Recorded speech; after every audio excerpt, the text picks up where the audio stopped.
మనం ఏమనుకుంటామంటే ఆర్మీ అంటే ఫీల్డ్ ట్రైనింగ్, తుపాకీ పట్టుకొనే నిల్చోవాలి అని అనుకుంటాము. కానీ ఆర్మీలో ఉన్నంత చదువు బయట లేదు. అవునా?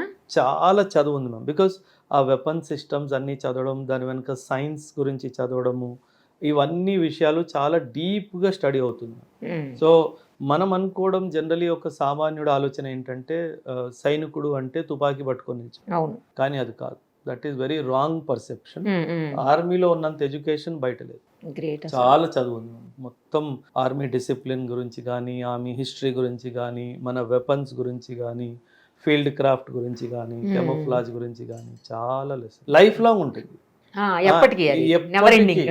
ఒక కెప్టెన్ కూడా చదువుతున్నాడు, ఒక కర్నల్ కూడా చదువుతున్నాడు, ఒక బ్రిగేడియర్ కూడా చదువుతున్నాడు, ఒక మేజర్ కూడా చదువుతున్నాడు, ప్రతి ఒక్కటి చదువుతున్నాడు. ఎందుకంటే అన్లైక్ సివిల్ సర్వీసెస్ ఎప్పుడైతే మనకు ఒకసారి ర్యాంక్ వచ్చేస్తుంది, మనం అకాడమీలో వెళ్ళిన తర్వాత, మసూరీలో వెళ్ళిన తర్వాత ర్యాంక్ ఫిక్సేషన్ అయిపోతుంది.